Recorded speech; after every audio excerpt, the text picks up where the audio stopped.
Good day, radio listeners. Welcome to this edition of the Pure Sex Radio broadcast. We're glad to have you with us. My name is Jonathan, and we have back with us Bill and Lisa Roitsch. And so, Bill and Lisa, thank you guys so much for being with us this time.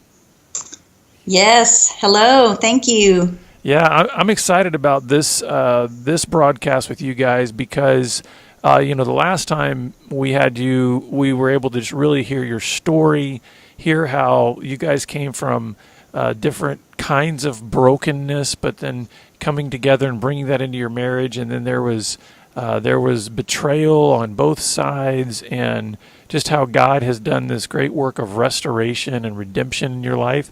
What I would love for us to do in this episode is I know there's a lot of couples out there that they're at all different kinds of stages in this process.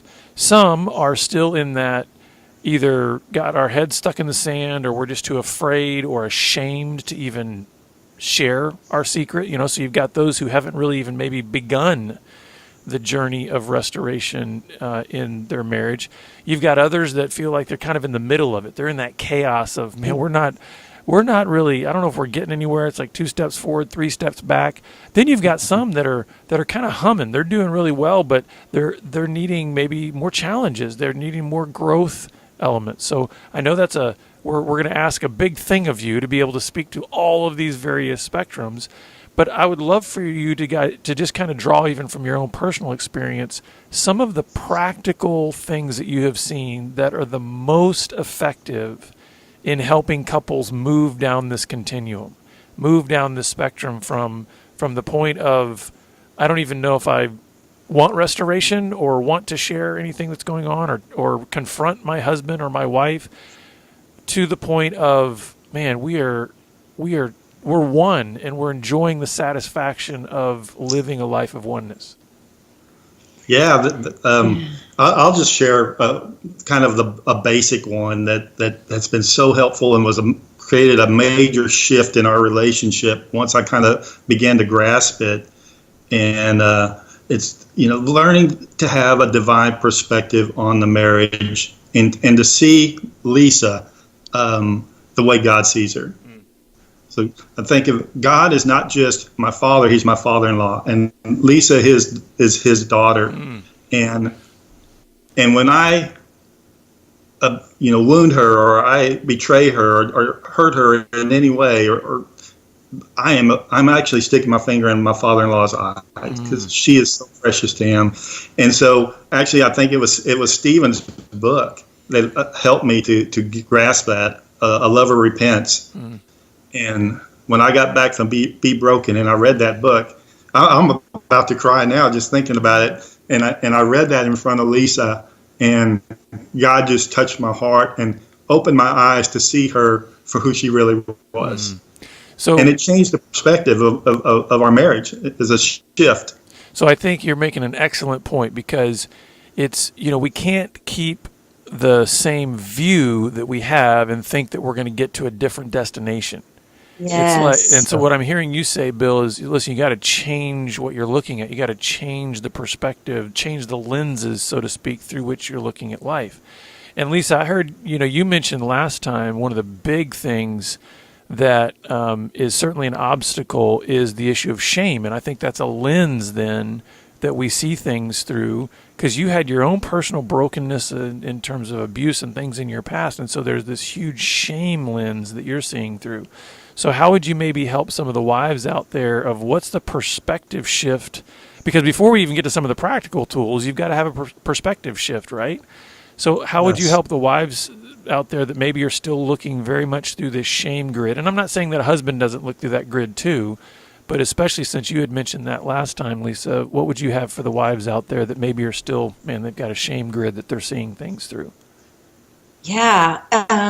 What I found in doing a lot of ministry with wives is there's a huge percentage of abuse that now marry a man who struggle with pornography usage or have a sexual addiction. And so I didn't understand that there was a correlation there. And so what I've seen is we've been in these circles now for a while, is the husband goes and he gets healing, he goes to counseling, he goes to an intensive, but the wife is not dealing with her stuff. And so that's why I wrote the book on shame, to help the wife start unraveling and encourage her to maybe look at some of the things of what have maybe happened or hasn't happened in her past, because that's how she's relating to him. She's been relating to him in a marriage relationship based on her own brokenness. So getting her to get her eyes off of her husband and to look at maybe some of her stuff. And maybe she hasn't been abused, but there are probably other things that have happened in her life that have set her up to believe some lies or some messages that weren't true, that really just got compounded by,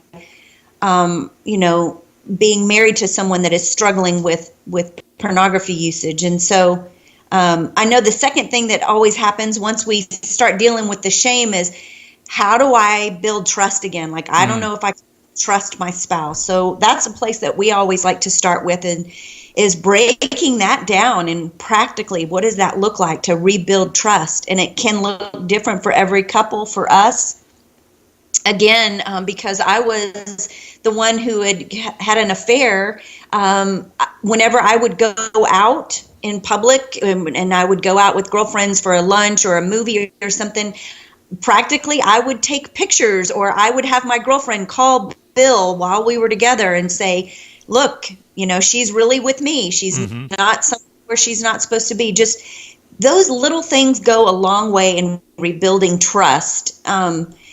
Just holding one another accountable. Well, let's talk about that then from your side, Bill, because obviously you had trust that needed to be rebuilt too, because you had secrets and you were, hiding pornography and things like that. So what are some of the things you would say to the men out there in terms of what are the practical things that they need to do to start to regain the trust of their wives? Well, again, one of the primary things that we found that helped to rebuild the trust was being very vulnerable with one another. Once we're vulnerable and open and about everything, that's when we start growing, because as we really get to know, I think this was another term that I learned at Be Broken, was to learn to get to be fully known and fully loved without the fear of being rejected. And that's where we wanted to get to. And so the only way to get to that point, to be fully known, is to be as open as you possibly can. Be very, very vulnerable, honest, transparent. Now, I think one of the things, and I think one of the things that we have to be be careful here, or at least make sure there's an agreement on, is you kind of have to have both parties agree to that in order. So it's kind of like you have to first get to that stage of saying, okay, we both want to go in this direction of restoration, because one party may be totally ready to get completely vulnerable, and that may be completely intimidating and frightening for the other, and they're not ready to go there yet. So it won't feel safe, because that one partner will get really vulnerable, and the other one will either attack or pull back, or you know what I mean? And so some of what you're talking about here, I think, has a lot to do with that initial perspective that says, I got to shift how I'm seeing things. But then also, we've got to come to a baseline of agreement about certain things before we can even work on some. So I think it's important for our listeners to know that a lot of the practical tools that we're going to be talking about in this episode have to do with, we've kind of already hit a baseline of agreement that we both want to see this thing through. We want some restoration. So I want to rebuild. Yeah. I want that to be clear to our listeners, because some are out there going, hey, I haven't even decided yet if I really want this thing to work out. And so I think we want them to know we're talking about those who've already come to that sort of basic agreement that we want to work on this. Yeah, and I think back, and I'm so grateful for God's grace in bringing that reconciliation and that restoration into our lives and our marriage. And so once we got to that place, and we were working on the rebuilding the trust. And so the other baseline issue that we found in rebuilding trust was praying together on a regular basis. And gosh, that's another area that brought another shift in our relationship, that brought us closer together. When we were intentional about praying together, that just brought so much more unity into our lives. And I think something that we sometimes miss or we don't think about that's really important is the element of forgiveness.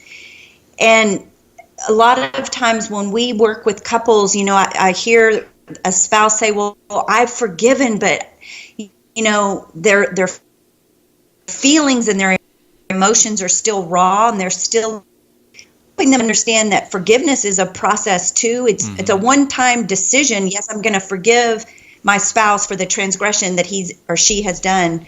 And we would continually remind ourselves that we have forgiven one another, and now we're going to, building a house is messy and it's dirty and it's labor intensive. And so we kind of looked at it as we've forgiven. Doesn't mean we've forgotten, but we've forgiven. And now we're going to start from the foundation, and hopefully everyone's foundation is the Lord Jesus, and we're going to rebuild. And so understanding that even forgiven, you may still need to be healed of the hurt and the pain and the trauma. And then learning how to build that trust is kind of the layer of foundation. One of the things that's helped me as a wife to trust Bill is knowing when he meets with his accountability partners. And he would tell me, and his accountability partners would stop me just in casualness, maybe if I ran into him at church, or say, I just want you to know I really enjoy meeting with your husband, or just so that I knew that he really was meeting with his accountability partners and that there was an accountability there. That helped me learn how to trust him. And it takes time. I think people think that it's just automatic, and they don't understand that this is a process. It's a journey, and you got to be patient with yourselves and patient with your spouse. And I think I like what you said about forgiveness being a process too, because a lot of times people, they look at forgiveness like, hey, it's sort of one and done, and now I got to really work on trust. But I like to remind people that if especially if you're a Christian, think about what Christ has done for us. He did a one-time sacrifice on the cross, right? Yes. But guess what? He still bears the scars in his hand, the scars in his side, and the scars on his feet. So what does that mean? That means he, even before the Father, is continually reminding God, the Father, that, hey, this forgiveness was done, but I'm going to remind you again and again and again by these scars. And so I think that's what has to happen. There's almost like phases to forgiveness. It's like, yes, there's a big watershed moment where it's like, listen, I'm coming to a point where I'm choosing to not hold these offenses against you anymore. But guess what? There will always be triggers that come up, right? That want you to hold those offenses against them again. And so we have to be reminded of that forgiveness over and over. And I think that's the way that forgiveness and trust merge together. Yes. Is you're having to remind yourself over and over again of the forgiveness in order to rebuild trust. So they're not totally separate, distinct things that like sometimes we want to make them. Exactly. That's so good. You described it well. I do want to talk about a couple other things that I think are really important for couples who are wanting restoration in a practical sense. Communication. I mean, that's a biggie, right? I mean, if you think about what divides couples, it's either no communication or deceptive communication, right? I mean, there's some form of that's, listen, so what would you say to the couples out there that want restoration, that they're saying, listen, what are maybe some tools or some practical steps for us to start to rebuild or build anew our communication?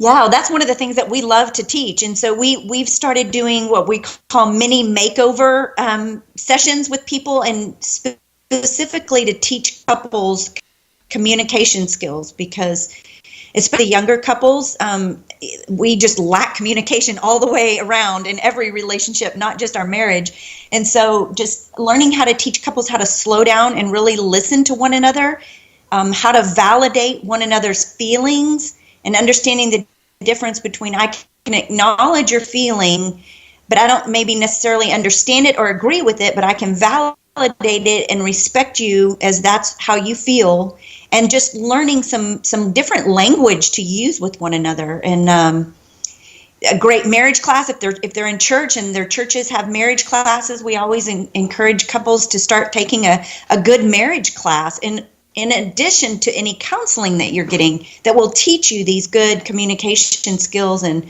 conflict resolution skills. Right, because the communication skills we bring into our marriage is only what we had for us as we grew up. Mm-hmm. And so most people have not learned healthy communication skills. I know I hadn't when we got married. So so realizing that these are skills and tools you can learn is important to know, and rather than thinking it's just a natural ability to be able to communicate. It's not. Very few people are natural communicators. And with the couples that you've dealt with, or just kind of even your own marriage, what are the most common deficiencies that you see in, let's say, husbands in terms of their communication skills? And I know I'm generalizing here, but I think men and women typically process and communicate differently. So, but what are some of the most common deficiencies that you see in communication for a husband and for a wife in terms of the areas that need usually the most growth when it comes to communication? Yeah, I think one thing I like to remind couples is don't bring up stuff in the past into what you're currently conversing about right now. And inevitably, when we start escalating in our communication, that's what we do. We go behind us and we start pulling all this stuff in and helping them understand that that's so detrimental and you're not going to get to where you want to go. And to really just concentrate on what it is at the moment that you're wanting to communicate about. And just slowing down and learning. We love to teach couples how to take a time out. What we see a lot of times, and I know for us, I would chase Bill around the house trying to get him to communicate with me when clearly we needed a time out. But teaching couples just how to use the language of, you know what, I can feel my heart racing. I can feel my brain shutting down. I can't think properly. We need a time out. Can we come back in 1 hour, in 2 hours after we put the kids to bed? And teaching them that it's okay to take a time out, to regroup, and to then go and look at your part, each part respectively, is what's going on. Why am I so passionate about this? What are my triggers right now? And basically to process the situation. This is in a conflict resolution type communication. To basically process the whole situation, see what have I done to contribute to the situation, instead of just focusing on your spouse's contribution to the situation. Or lack thereof. And don't you think too, it's probably important because a lot of times women can just be more verbal naturally and men less verbal naturally, that to try to find balance in the conversation to where it's more of maybe a 50-50 split on verbiage where a lot of times it can be, a 90-10 split with the woman just talk, and I'm generalizing here, but that's kind of the way we hear that from men all the time of like, man, whenever we do have a conversation, she's hitting me with 15 different things and I'm just still trying to process the first thing to get my words back out. So it's almost like you need to have conscious breaks to be able to make sure the other person can respond to what you just said and then clarify. And then, so some of this, would you agree, is learning how to stay in a conversation longer than you have in the past? Because a lot of times, men especially, we got an end game in mind, right? Hey, just tell me the bottom line. Let's get to the solution so I can get back to the football game. That kind of thing. And we've got to be able to stay in longer in order to get to different stages. Helping them understand the differences between male and female first, but then even within that, each of us have a different temperament and how we process information according to how God made each one of us. And so just teaching couples how to slow down. Men are hardwired to solve and fix problems. That's how God made y'all. It's awesome.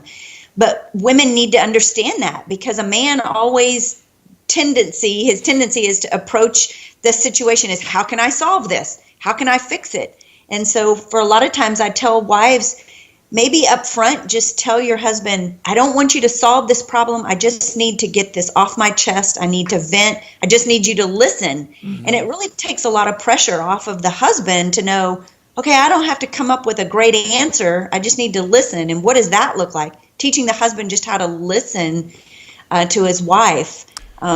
So before we wrap up, I want to make sure there's one really, really obvious aspect to this restoration of a marriage that's been broken by sexual betrayal, but it's the one that's probably the least communicated about. And that is when you've had, when we're told in the Bible that marriage is about two becoming one flesh, right? And then when there's been any kind of betrayal of that one flesh union, the biggest question that's out there that few couples are willing to actually ask out loud is, how do we restore sexual intimacy? How do we restore the sexual component of our relationship when that's really the thing that's been attacked in terms of the trust? So what would you say to couples out there in terms of what does that look like in terms of the restoration of the sexual relationship?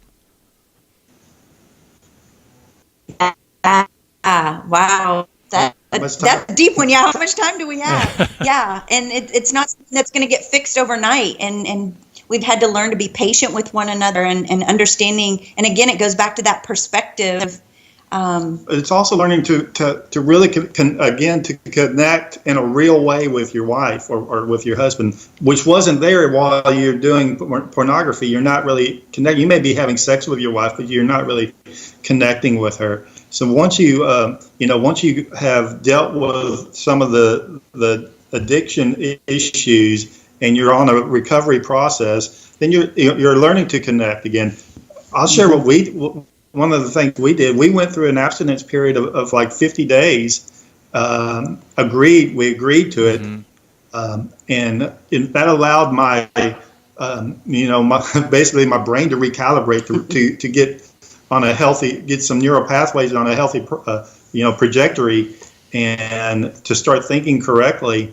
And we had agreed to it, so we had a time when this period happens. We're going to have sex, and so we were prepared for it, but it gave you time to process some things, right? It gave you time to work on other aspects of communication and looking at some forgiveness and trust issues and those types of things. And all those things that brought connection. Because I've heard this from many couples, and there's obviously different opinions about the idea of abstinence periods and things like that and doing that. And I'm cool with all those options, But I do think that one of the benefits of what you guys did there is that it does allow you to, for a season, take the pressure of what are we going to do about sex off the table just for a little while.